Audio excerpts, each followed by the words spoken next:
Hi, my name's Chip Ingram, and I'm going to be your host in a brand new series called Overcoming Emotions That Destroy. We're going to spend 10 sessions together and have literally a great time. And what we're going to do is we're going to learn about that emotional makeup that God has made for every single believer.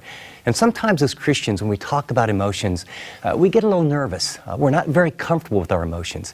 Some emotions are very, very powerful. They have the power for good, but they have power for great destruction. In this first session, we're going to talk about the monster that lives within. We all have this capacity with a certain emotion that can literally destroy relationships. We're going to learn what it is and then how to address it. Why don't you join me?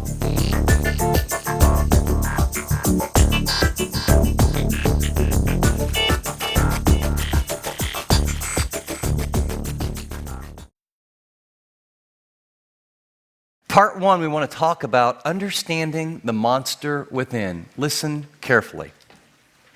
What has the power to transform the tender heart of a loving mother into a beast of fury as I watched her sling her 18-month-old baby into the front of a dryer and slam the little one down in a chair? What has the power to turn loving parents into neck-bulging, vein-popping, screaming adults who say the same thing over and over into the blank stares of their elementary and teenage kids? What has the power to turn good friends and passionate lovers into cold, calculated, critical marriage coexisters who only do what's absolutely necessary to live under the same roof? What has the power to turn a festive holiday family gathering into a gut-twisting, name-calling, take sides, no-holds-barred family feud that never gets resolved?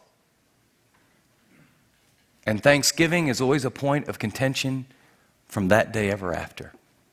And finally, what has the power to take a cool, calm, collected, long-time, conscientious worker in San Francisco into a gun-carrying, floor by floor, bullet-spraying murderer that no one ever dreamed was even upset as he expressed the bottled-up anger of losing his job? What has that kind of power that turn normal human beings who on most days are good people to be around into people that shut down, into people that leak anger, into people that explode it? And I would suggest that the first words you want to write down in your notes, the answer is our emotions. Our emotions. Designed as a gift from God, there are times, places, and circumstances that bring out emotions that destroy. In fact, it was during a very difficult time, first book of the New Testament, Jesus' half-brother would address people who were going through tremendous pressure, difficulty. They were dispersed abroad.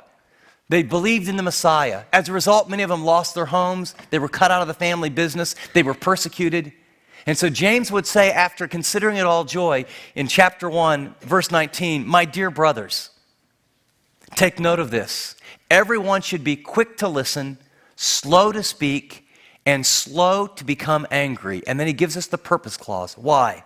"For the anger of man does not bring about the righteous life that God desires."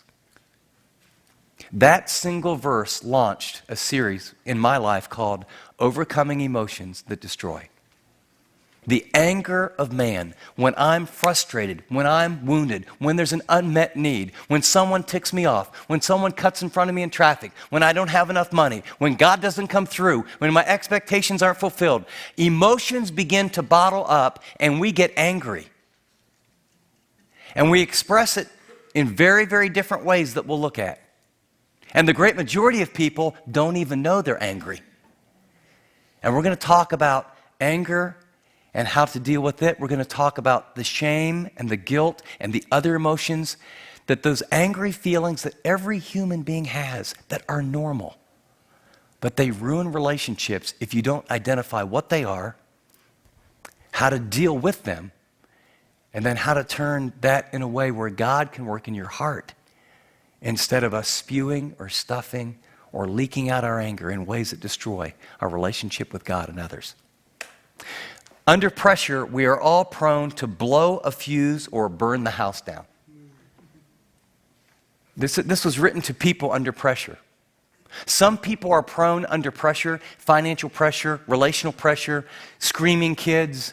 You know, you've just done the floor, and now the dog goes over the floor. You just did the laundry, and now there's 7 more piles. You just gave your best shot at work, and you get laid off when someone who hasn't been there very long gets to stay.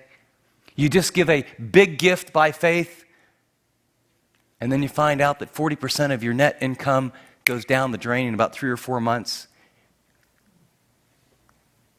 In the last 6 or 8 months that we've seen in America. And you get angry. And some people blow up, and some people, it's just like have a short in the wiring. And you know what? When there's a short in the wiring, you can't even tell anything's wrong. It's just, you go out to dinner one night and you come back and your house is in ashes. And that's what anger does. I put a few thoughts here of, have you ever been angry when you were unfairly treated, or someone blamed you, or you were ignored or misunderstood, or felt insignificant, or someone made fun of you, or you were given advice? You ever done something, someone walks up and just tells you, this is how you ought to do that, and you have this emotion inside going, you know? You didn't feel safe. You were given ultimatums. I love the little list because when we put this together, there's a lady who's a psychologist that wrote a couple books for InterVarsity, and she has a private practice for the last 20 years. And so she listed common reasons why all of us feel angry. Let me just zoom through them and just laugh with me in your mind, because we don't think we have anger as an issue. These are normal things I thought were pretty good. She writes, someone cut you off in line, someone misunderstood what you said, someone ignored your feelings, you have a breakup in a relationship, you feel trapped, smothered, and controlled, you feel like a failure, someone broke your trust, you were abused by someone lied to you, you had to wait in a very long checkout line at the store, your kids are not obeying you, the waitress is very slow and brought the wrong food, you stubbed your toe, you find it's too late that you're out of toilet paper, that could be bad. The line to the public restroom is very, very long. Your spouse forgot to call and they were very late. The clothes you wanted to wear are still at the laundry in the hamper and it's not washed yet. Your spouse has been unfaithful. You ran out of time and weren't able to get things done you needed to. You drove all the way across town to find the store, but it was closed. The kids continually and relentlessly demand your time. You forgot to do something you were supposed to do. You don't have time for yourself. Someone said something harsh or insensitive. A stock clerk was rude. You were in a hurry and you hit all the red lights. Your boss doesn't appreciate you. Someone tracked dirt into a freshly cleaned house. The driver in front of you is going very, very, very slow. Someone close to you died. Does not all those things happen to every single person in this room?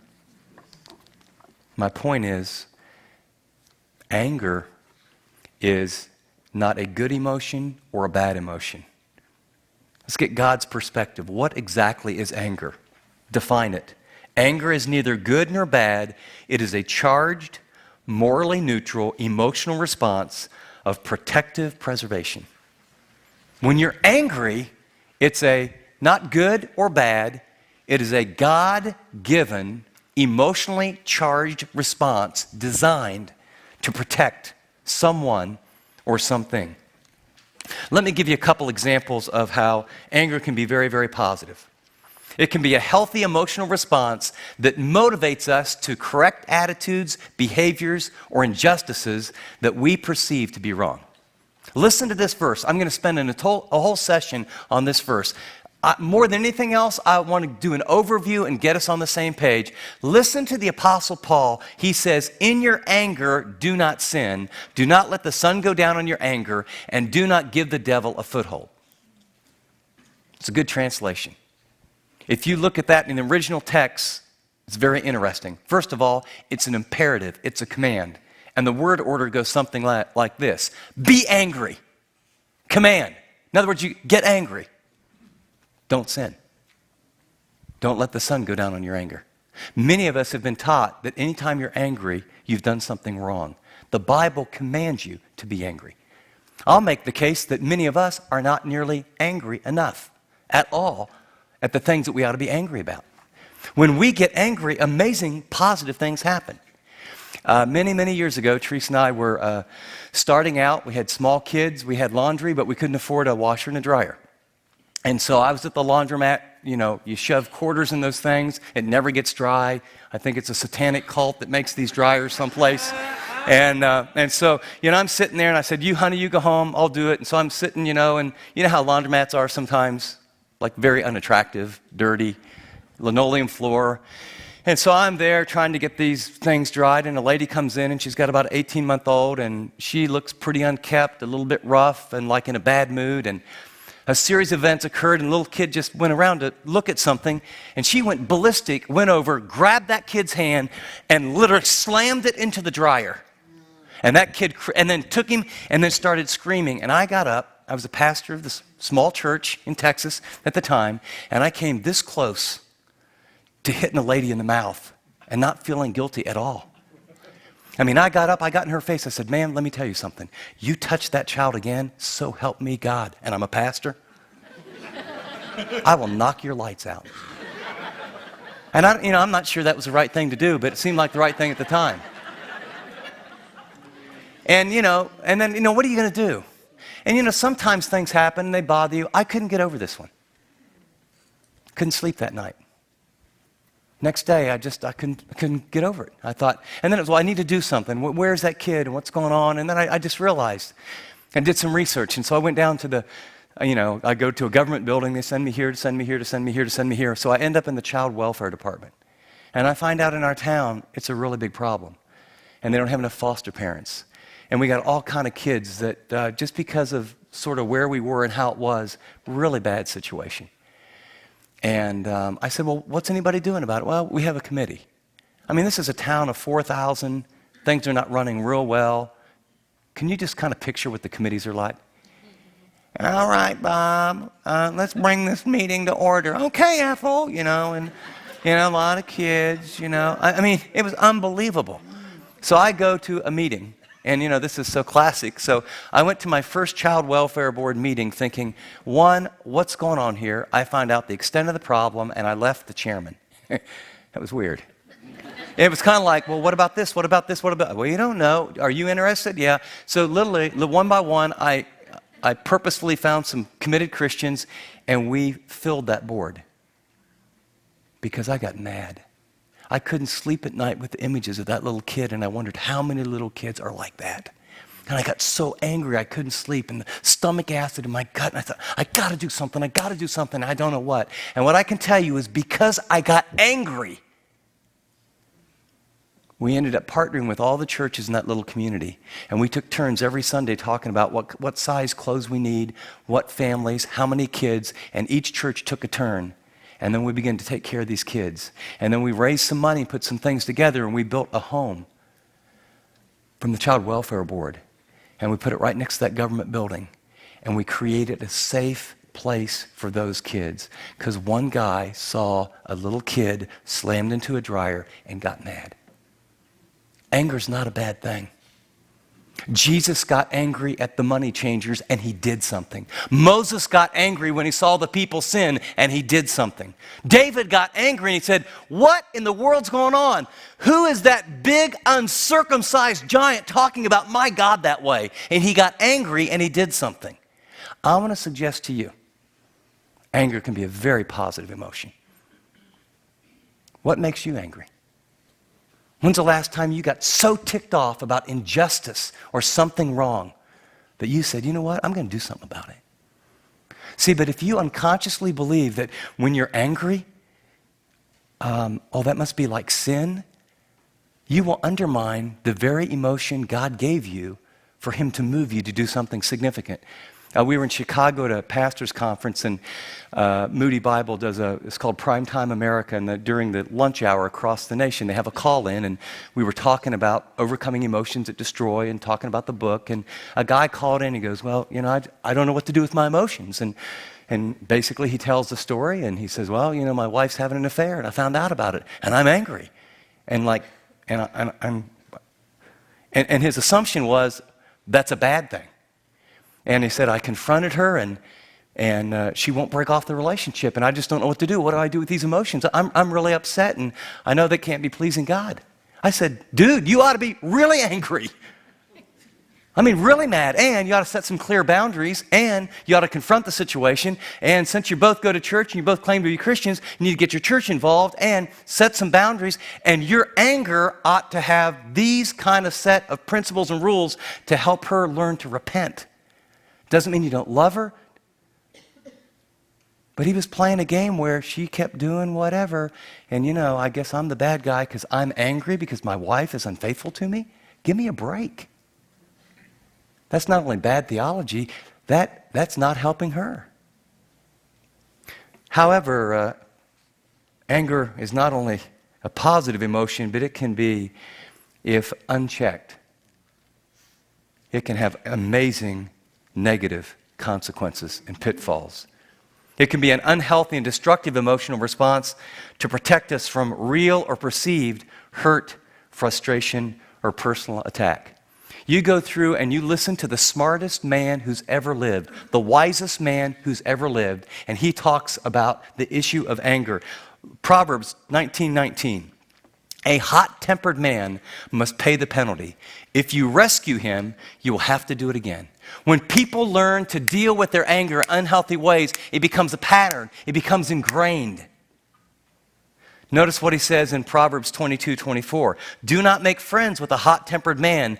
Do not associate with one easily angered. Not only does it become a pattern in their life, but you catch it. It's contagious. My dad had a very big anger problem. I will tell you what, kids learn how to deal with their anger by watching their moms, their dads, their coaches, and significant others. Third, notice Proverbs 29:22. An angry man stirs up dissension, and a hot-tempered one commits many sins. Anger splits apart great relationships, great marriages, great friendships, great churches, great ministries, and great workplaces. Angry people stir up dissension. And then notice the last line. A hot-tempered one commits many sin. When I'm angry, out of control, when you're angry, out of control, and when I say out of control, I don't mean you're necessarily spewing it out. You may be pushing it all down. Some of the angriest people in the world you can't see. It's like an iceberg. 90% of it is under the water. It's during those times we do some of the most foolish things that cause some of the direst consequences in our entire life. I put a list of questions to consider, okay? Just kind of lean back and listen on this one. Have you ever done something you wished you hadn't when you're angry? Anybody? Yeah. Have you ever said something you wish you could take back when you were angry? Ooh, yeah. Have you ever made a bad decision when you were angry? A decision that you look back and you say, potentially, just potentially, that is the dumbest thing I've ever done. But in anger, it's like, hey, you can take this job and shove it. I don't care.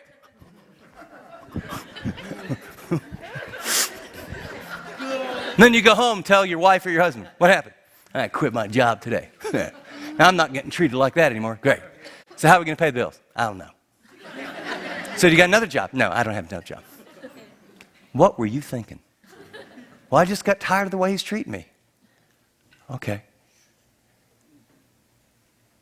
See, we do really silly, really unwise, say painful, hurtful things. Have you ever ruined a friendship, a marriage, a family relationship, or a ministry relationship because of anger? Have you ever seen a person hurt because of someone's anger, physically, emotionally, or psychologically?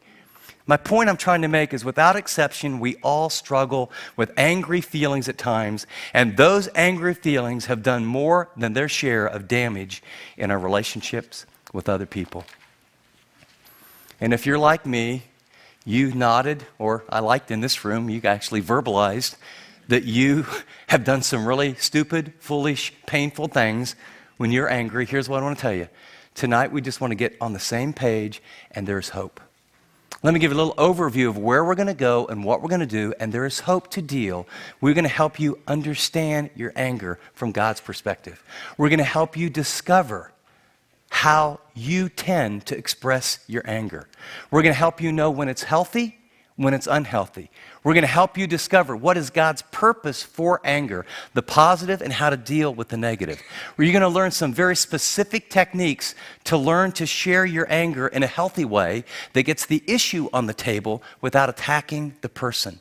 For some of you, you're going to realize you've been angry a long, long time, and the depression that you've experienced for maybe months or years is really an anger issue. For some of you, like I just talked to a guy recently, he's exploded, then remorse, exploded and remorse. He could never figure out what was going on and why. And so what had happened is he's got all these relationships where people keep their distance, because what anger does, it works. When you explode and spew on people, you're not a safe person to be around.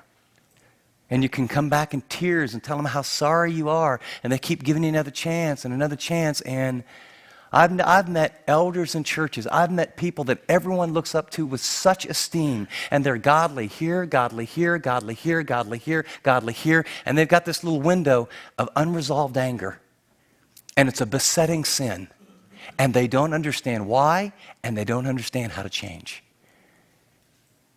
I will tell you, we're going to walk through a journey together where the truth will set you free if you're willing to be really open and really hear God's voice. Well, thank you very much for inviting me to your small group. It's good to be with you. And as you can tell, we're going to talk about some things that are a little bit sensitive. You know, I shared in the teaching time about my father, and he really did have an anger issue. And you know, he came from a generation where people didn't talk about that, and he just stuffed it all up, and then he would blow up. And you know, all of us learn how to deal with anger from what we observe. I mean, it's unconscious a lot that our parents responded in certain ways, and we're going to learn what those ways are. And I have a question that I want you to share around the room. And you know, those that are leading or facilitating the group, I want you to go first, and then just briefly, each person, you know, and this is the first time, so no one has to participate if you don't want to, but if you feel free, here's the question that I want you to answer. How did your parents deal with anger in your home? You know, what exactly was their response, and how has that impacted you? And just a little reminder as we do this, we need to make the small group a really safe place. So whatever we share here, you know, it stays here. So feel free, and facilitator, why don't you go first? And the question again is, how did your parents deal with anger, and how do you think that affected you? Let's begin.